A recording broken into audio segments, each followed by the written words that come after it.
Hey guys, Jason the X for SCNS Live, powered by Sunlinks.com, and this is the figure review of the Star Wars The Black Series, Luke Skywalker's X-34 Landspeeder. Now, these guys came out on Force Friday, and they were running about $60 a pop, which I thought, kind of a bit much. Also, I had a chance to pick this guy up at San Diego Comic-Con with an exclusive paint job, but decided to spend my money elsewhere and did not pick it up. However, now if you go to your Walmarts, you can probably find this for about 45 bucks. Yes, they marked down that in the Ray Speeder, and honestly, 45 is pretty much the price point that I would like to spend for this.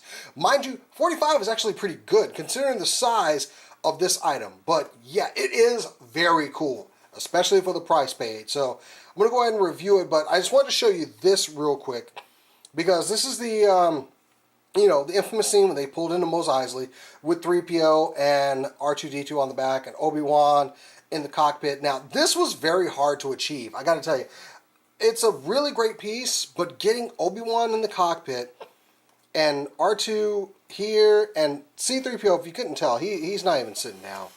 We'll just go ahead and spin there. He's hovering. He's hovering. R2 just landed on his feet. That's why he's the coolest droid ever.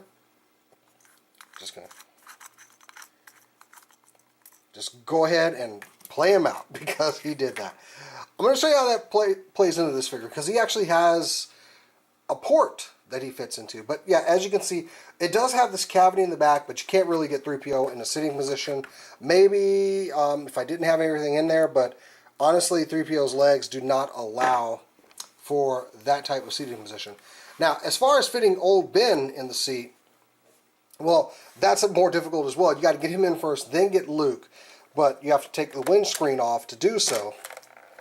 So, yeah, now we get him out. Luckily, I have two of these guys because I broke the lightsaber. So we get him out here and we attach this back. And now we can proceed on with the review of the T-34 Landspeeder. But first, let's go ahead and take a look at the box that it comes in. And as you can see, it's a very nice box. Got a nice product shot over in the top right here. You get to see the figure on this side of the box as well. Side profile over here. A little closer. Some nice artwork. Even a type of schematic design up here. You can see that. Turn around to the back. This is a very large box. Going to the side, you get to see Luke with his floppy hat and goggles and his poncho on there. On top, you do get another shot of the T-34. On the side, you've got number 2 because number 1 was the TIE Fighter. I am really trying to get all this in frame because it's just such a large box.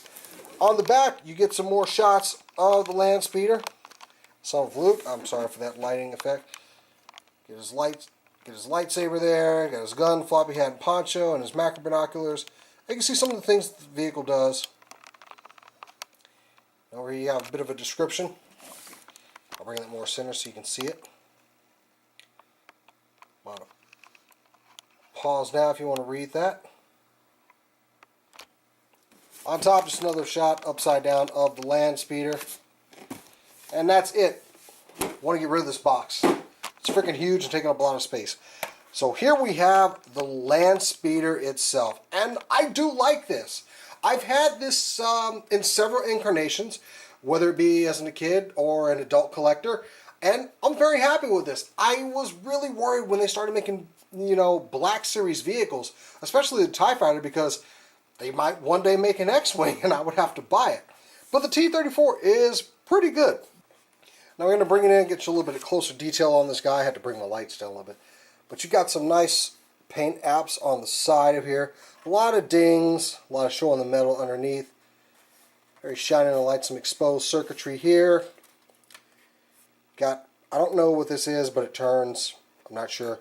Got this nice big ding right at the front. That's accurate to everything we've seen. A lot more little paint chips taken out. Got this here. Engine in the back. You got some little doodads. I don't know what those are. And you have the exposed engine on the port side. Nautical terms for all you folks out there. On the bottom you have this nice clear stand, which just kind of plugs in. It's best to put this like this when you have everybody loaded in because it does get pretty back heavy, and that kind of supports it. But yeah, I mean, this is a great vehicle to be using in this scale. And it does come with quite a bit of stuff. Comes with his long rifle. So you can snipe some sand people. That did not sound right at all. It didn't.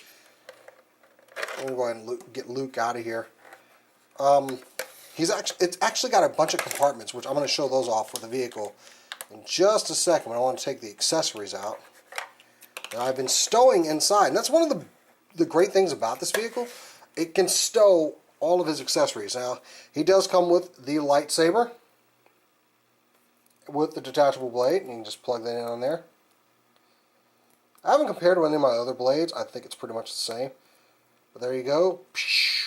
That was a lightsaber sound effect, if you didn't know that. It is that flexible plastic. Of course, this being the stiffer plastic, but yeah. Cool little Anakin lightsaber. Already showed off the rifle. He does come with his macro binoculars, which we saw with the Tatooine Luke. Nice paint apps on this, by the way. Look at how crisp those are. That's actually pretty good. Got the nice silver knob on the side. Good paint apps. And it does have the belt clip, which you can kind of flex out and attach to the back of Luke's belt. Also, he comes with some soft goods. He comes with this poncho. But then, you can see the stitched inside. This is the side you're supposed to use with the figure. And the other thing he comes with is, almost forgot about it, is his floppy hat. Got the goggles up here. Nice blue color on those. As far as Luke, he is just the same as the Tatooine Luke that we saw earlier, except for a couple of cosmetic changes, which that would not make him the same. I'm not sure why I said that.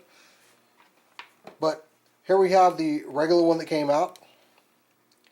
And you can see there are some changes to the paint on the boots here. The cloth goods look better on this guy than they do on this one. There he goes. And of course you can see that the hair is very different. He's got more of a dirty blonde going. Whereas he had the traditional just blonde. Stand. Damn it. We're going to have some problems today. There we go. Just his ankles need to be flexed in. It took him right out of the car. So, zoom in a little bit. So you can kind of compare the heads on these guys. And this is definitely the better head. I mean, this one's okay. This one's much, much better. Zoom in on that head sculpt. Kind of windswept, he's cruising around, got the top down. But it's a very nice figure. It is, like I said, just the same except for the head sculpt. Got the hook for the lightsaber, which does have a belt loop, see? Just get that right in there. I didn't take the blade out, but...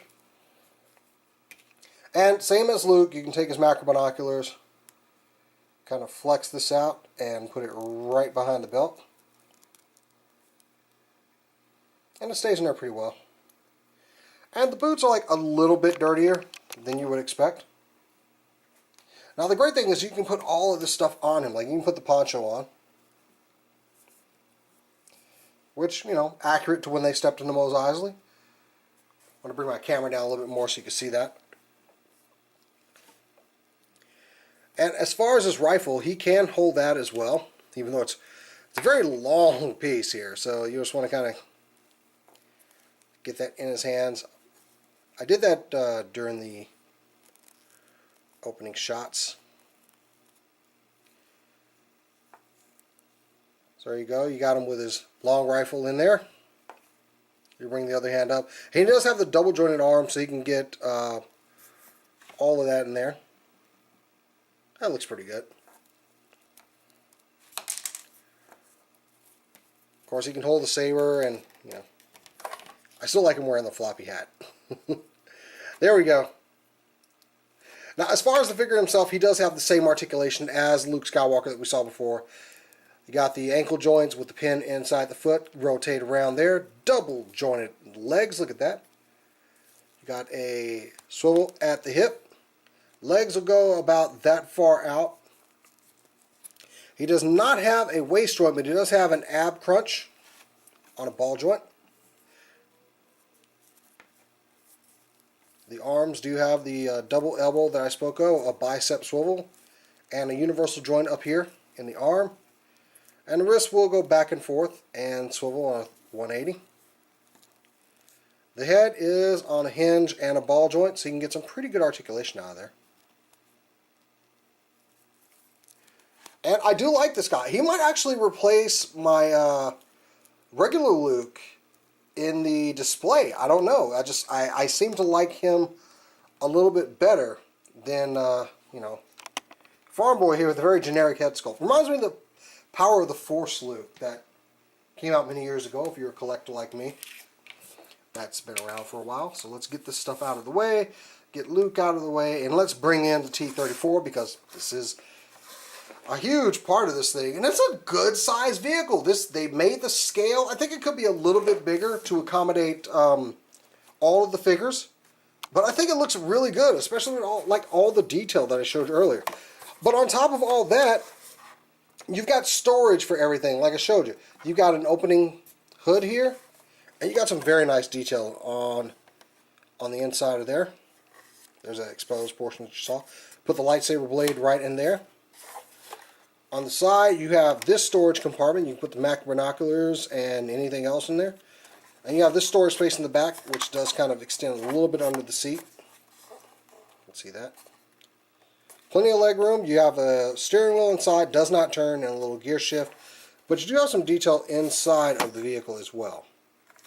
Now when you get this guy, you are going to have to assemble things like the windshield, and it helps putting the figure in to take this off, and you can get his hands around there without, you know, having too much trouble with it.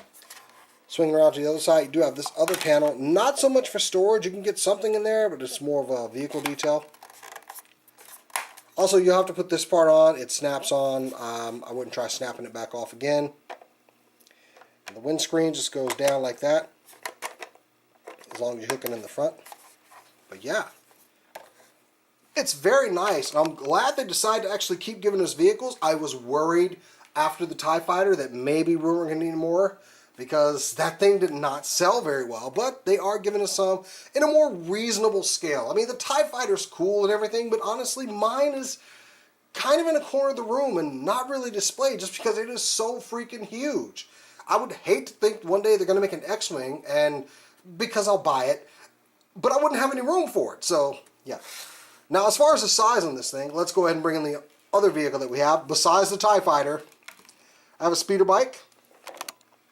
And that looks pretty good. It seems like the T-34 could be a bit bigger, but I think to stay within the price scale that they set it at, this was probably the best. Now, considering that this thing was about $40, and they were selling this for $60 initially, I kind of see why the price needed to come down a little bit. So if you guys are looking to get this thing, now's the time, because it is available at Walmart. I know I shared with my editor, I was like, hey, you need to go to Walmart, these are $40 a piece, or $45 a piece. And I think it's a better price point. Yeah, $40 to $45 is good for this. So now's the time to go pick them up. I really like mine. It's going to be a display piece. I do have that extra Obi-Wan. I'll probably put the both of them in there just so it looks cool like that. But yeah, this is a really good thing, and I think for $45, definitely worth your money, guys. Anyway, I'm Jason the X. Make sure you like this video. Subscribe to SCNS Live. Go check out cinelinks.com. And until next time, guys, I'll catch you later.